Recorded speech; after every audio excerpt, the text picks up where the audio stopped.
વંદે માતરમ વિદ્યાર્થીઓ આજે આપણે કાવ્ય 7 પગલે પગલે વિશે ભણવાનું છે. વિદ્યાર્થીઓ, અગાઉ તમે આ કાવ્ય પાઠ્યપુસ્તકમાં ભણી ગયા છો. આજે આપણે સ્વાધ્યાય પોથીમાં ભણવાનું છે. કાવ્ય 7 પગલે પગલે કાવ્યનો પ્રકાર છે શૌર્ય ગીત. કાવ્યના લેખક છે સંતબાલજી. તેમાં પ્રશ્ન 1. નીચેના પ્રશ્નોના જવાબ માટે યોગ્ય વિકલ્પ પસંદ કરી તેનો ક્રમ ચોરસ ખાનામાં લખો. વિદ્યાર્થીઓ, અહીં ઘણા બધા વિકલ્પો આપેલા છે. તેમાંથી જે સાચો વિકલ્પ હોય તે બાજુમાં આપેલા ચોરસ બોક્સમાં લખવાનો છે. તેમાં 1. પગલે પગલે કાવ્યના કવિનું નામ શું છે? તો નીચે આપેલા વિકલ્પો જોઈએ. તેમાંથી જે સાચો વિકલ્પ હોય તે લખવાનો છે. A.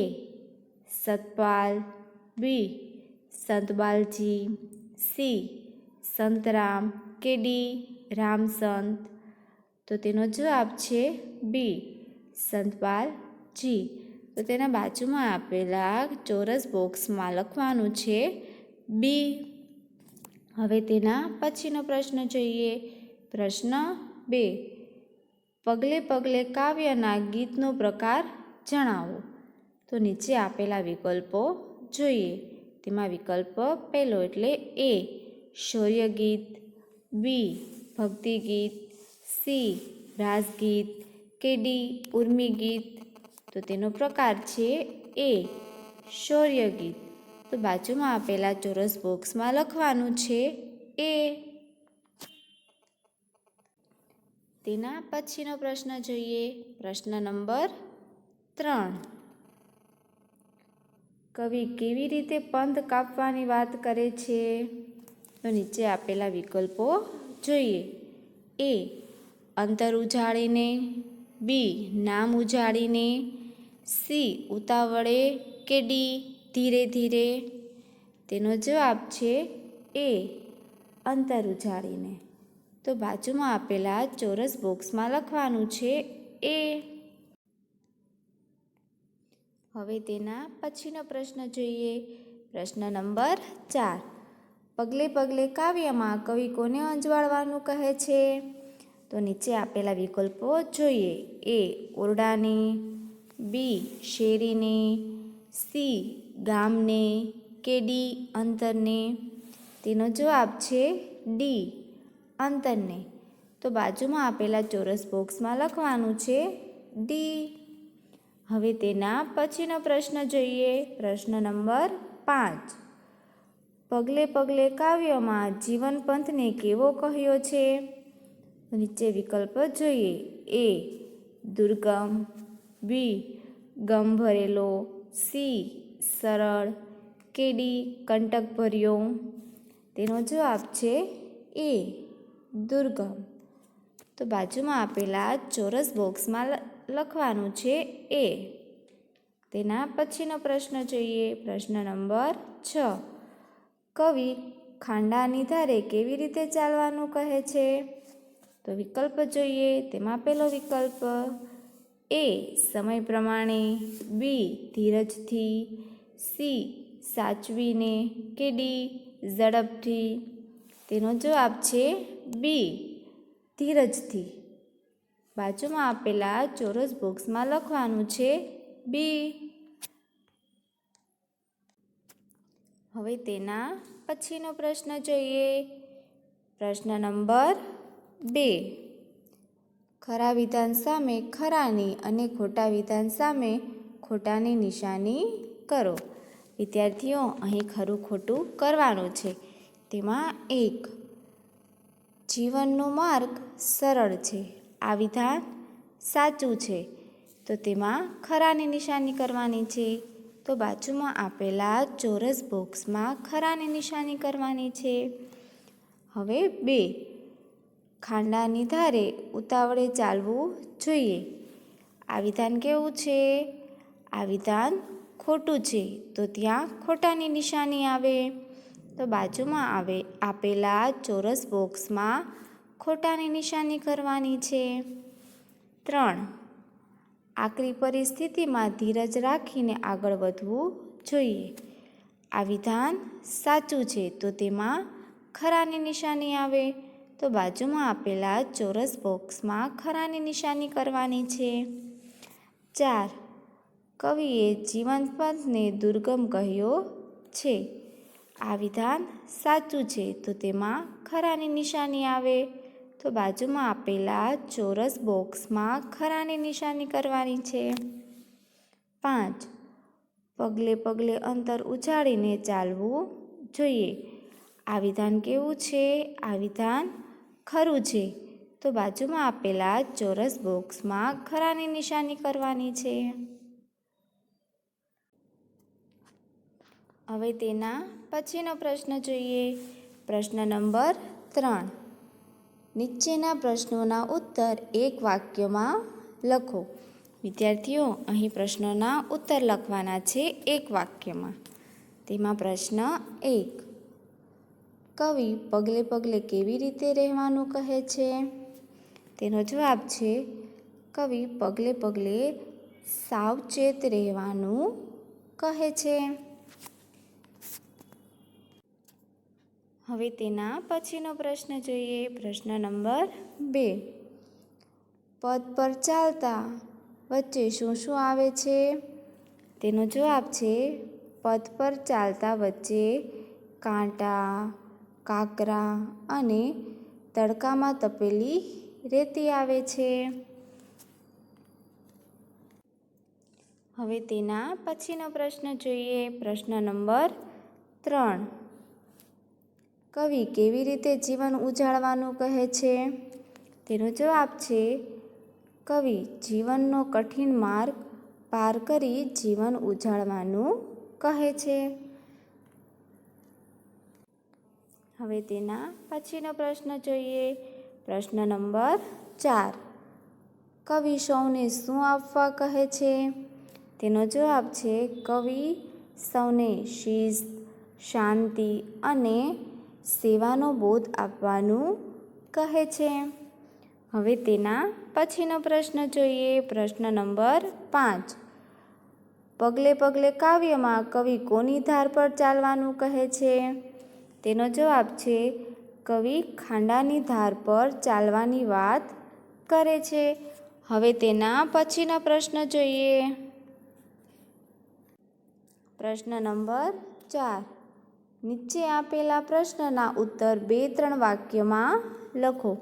વિદ્યાર્થીઓ, અહીં પ્રશ્નના ઉત્તર લખવાના છે 2-3 વાક્યોમાં. તેમાં પ્રશ્ન 1. કવિ પગલે પગલે કાવ્યમાં હિંમત ખોવાની ના શા માટે પાડે છે? તેનો જવાબ છે જીવનનો માર્ગ મુશ્કેલીઓ, દુઃખો તેમજ યાતનાઓથી ભરેલો છે. આપણે હિંમત ખોઈ બેસીએ તો એ માર્ગ આગળ વધી શકાય નહીં. તેથી કવિ હિંમત ખોવાની ના પાડે છે.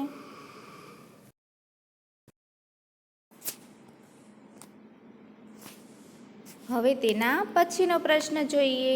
પ્રશ્ન નંબર 2. કવિ શા માટે સ્વાર્થ સામે જોવાની ના કહે છે?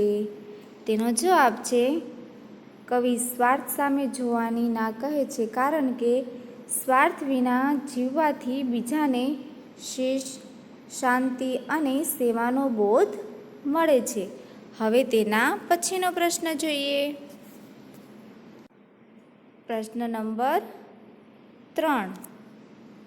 કવિ શા માટે પ્રેમાળતા પ્રગટાવવાનું કહે છે?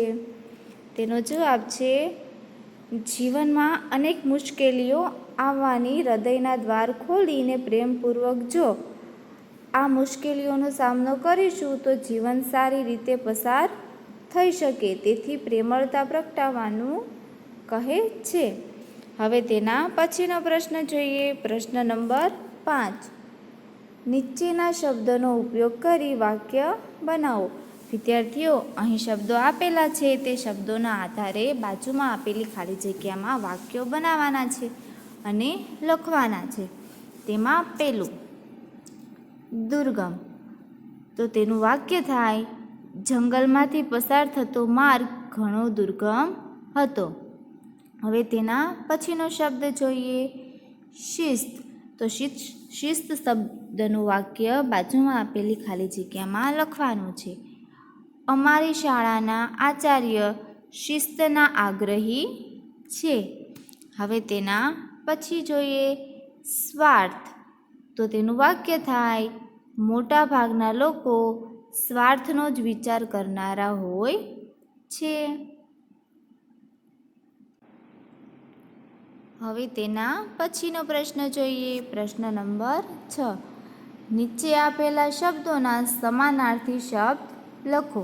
વિદ્યાર્થીઓ, અહીં ઘણા બધી શબ્દો આપેલા છે. તેના સમાનાર્થી શબ્દો બાજુમાં આપેલી ખાલી જગ્યામાં લખવાના છે. તેમાં એક સાવધ.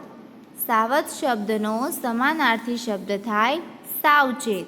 તો બાજુમાં આપેલી ખાલી જગ્યામાં લખવાનું છે સાવચેત. 2. પથ. પથ શબ્દનો સમાનાર્થી શબ્દ થાય રસ્તો. તો બાજુમાં આપેલી ખાલી જગ્યામાં લખવાનું છે રસ્તો. 3. હિંમત. હિંમત શબ્દનો સમાનાર્થી શબ્દ થાય સાહસ. તો બાજુમાં આપેલી ખાલી જગ્યામાં લખવાનું છે સાહસ. 4. અજવાળું. અજવાળું શબ્દનો સમાનાર્થી શબ્દ થાય પ્રકાશ. તો બાજુમાં આપેલી ખાલી જગ્યામાં લખવાનું છે પ્રકાશ. 5. ધૈર્ય. ધૈર્ય શબ્દનો સમાનાર્થી શબ્દ થાય ધીરજ. તો બાજુમાં આપેલી ખાલી જગ્યામાં લખવાનું છે ધીરજ. 6. કાંટા. કાંટા શબ્દનો સમાનાર્થી શબ્દ થાય કંટક. તો બાજુમાં આપેલી ખાલી જગ્યામાં લખવાનું છે કંટક. હવે તેના પછીનો પ્રશ્ન જોઈએ. પ્રશ્ન નંબર 7. નીચે આપેલા શબ્દોના વિરુદ્ધાર્થી શબ્દ લખો. વિદ્યાર્થીઓ, અહીં ઘણા બધી શબ્દો આપેલા છે. તેની સામે તેના વિરોધી શબ્દ લખવાના છે. તેમાં પહેલું અસાવધ. અસાવધ શબ્દનો વિરુદ્ધાર્થી શબ્દ થાય સાવધ. તો બાજુમાં આપેલી ખાલી જગ્યામાં લખવાનું છે સાવધ. 2. પ્રેમ. પ્રેમ શબ્દનો વિરુદ્ધાર્થી શબ્દ થાય ઘૃણા. તો બાજુમાં આપેલી ખાલી જગ્યામાં લખવાનું છે ઘૃણા. 3. દુર્ગમ. દુર્ગમ શબ્દનો વિરુદ્ધાર્થી શબ્દ થાય સુગમ. તો બાજુમાં આપેલી ખાલી જગ્યામાં લખવાનું છે સુગમ. 4. અંધકાર. અંધકાર શબ્દનો વિરોધાર્થી શબ્દ થાય અજવાળું. અંધકાર શબ્દનો વિરોધાર્થી શબ્દ થાય અજવાળું. તો બાજુમાં આપેલી ખાલી જગ્યામાં લખવાનું છે અજવાળું. 5. ધીમું. ધીમું શબ્દનો વિરોધી શબ્દ થાય ઝડપી. તો બાજુમાં આપેલી ખાલી જગ્યામાં લખવાનું છે ઝડપી. 6. સ્વાર્થ. સ્વાર્થ શબ્દનો વિરોધી શબ્દ થાય પરમાર્થ. તો બાજુમાં આપેલી ખાલી જગ્યામાં લખવાનું છે પરમાર્થ. તેના પછીનો પ્રશ્ન જોઈએ. પ્રશ્ન નંબર 8. નીચે આપેલા શબ્દોની જોડણી સુધારો. વિદ્યાર્થીઓ, અહીં ઘણા શબ્દો આપેલા છે. તેની જોડણી સુધારી અને ફરીથી તે શબ્દ લખવાના છે. તેમાં પહેલું ત્રિવિધ. ત્રિવિધમાં ત્રિ એ દીર્ઘય આપેલું છે. તેમાં હસ્વઈ ત્રિનો ઉપયોગ કરીને લખવાનું છે અને વીમાં પણ હસ્વઈ વીનો ઉપયોગ કરીને લખવાનું છે ત્રિવિધ. 2. હિંમત. હિંમતમાં હી એ દીર્ઘય આપેલું છે. તેમાં હસ્વઈ હીનો ઉપયોગ કરીને લખવાનું છે હિંમત. 3. ધૈર્ય. ધૈર્યમાં ર લખેલું છે. તેમાં ય ઉપર ર કરીને લખવાનું છે ધૈર્ય. 4. અપેક્ષા. અપેક્ષામાં ક્ષત્રિયના ક્ષનો ઉપયોગ કરીને લખવાનું છે અપેક્ષા. 5. શિસ્ત. શિસ્તમાં શી દીર્ઘય આપેલું છે. તેમાં હસ્વઈ શીનો ઉપયોગ કરીને લખવાનું છે શિસ્ત. 6. શૌર્ય. શૌર્યમાં ય ઉપર રેફ કરીને લખવાનું છે શૌર્ય. હવે તેના પછીનો પ્રશ્ન જોઈએ. પ્રશ્ન નંબર 9.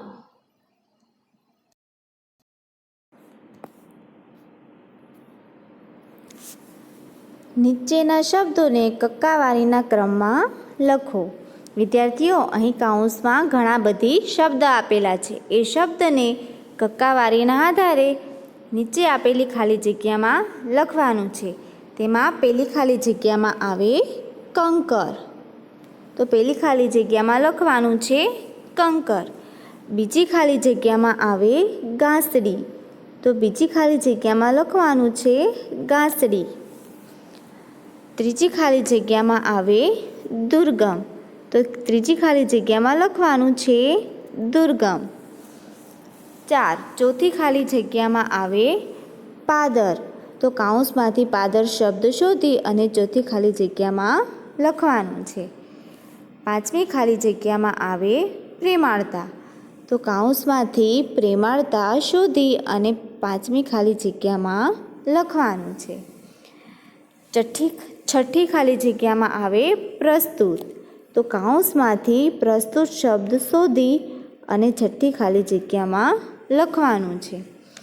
સાતમી ખાલી જગ્યામાં આવે ક્ષમા, તો કૌંસમાંથી ક્ષમા શબ્દ શોધી અને સાતમી ખાલી જગ્યામાં લખવાનું છે.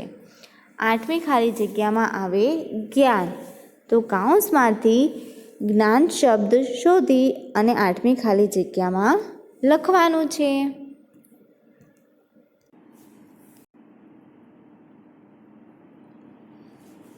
પ્રશ્ન 10. નીચેના વાક્યોમાં રેખાંકિત શબ્દની સંજ્ઞાના પ્રકાર જણાવો. વિદ્યાર્થીઓ, અહીં સંજ્ઞાના પ્રકાર જણાવવાના છે. તેમાં પહેલું, ભારત આપણો દેશ છે. તો વિદ્યાર્થીઓ, આ વાક્યમાં ભારત શબ્દ નીચે અંડરલાઇન કરેલી છે. એ શબ્દ કયા સંજ્ઞાનો પ્રકાર છે? એ શબ્દ વ્યક્તિવાચક સંજ્ઞાનો પ્રકાર છે. તો પહેલી ખાલી જગ્યામાં આવે વ્યક્તિવાચક. 2, આખો સમાજ તેને જોઈ રહ્યો. તેમાં સમાજ નીચે અંડરલાઇન કરેલી છે. તે કઈ સંજ્ઞાનો પ્રકાર છે?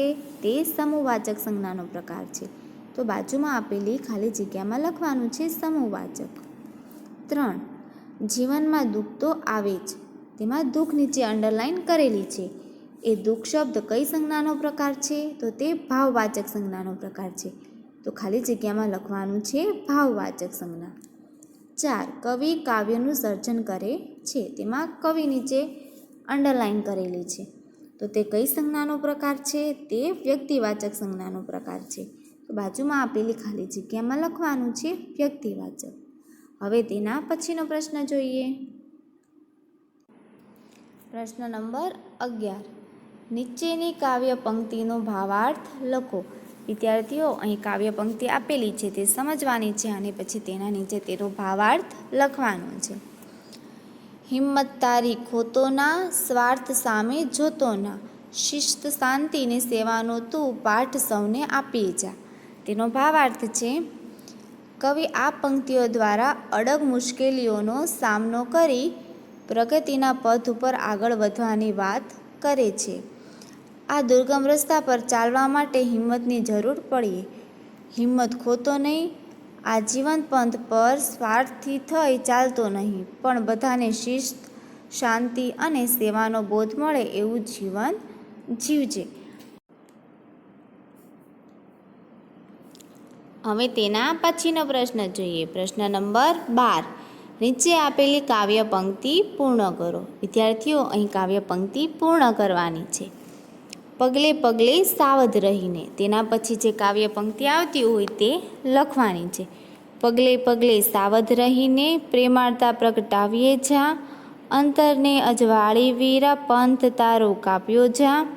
કાંટા આવે કંકર આવે, ધોમધમતી રેતી આવે, ખાંડાની ધારે ને ધારે ધૈર્ય ધારી ચાલ્યો જા. વિદ્યાર્થી મિત્રો, આ પાઠ અહીં પૂર્ણ થાય છે. આવજો. વંદે માતરમ.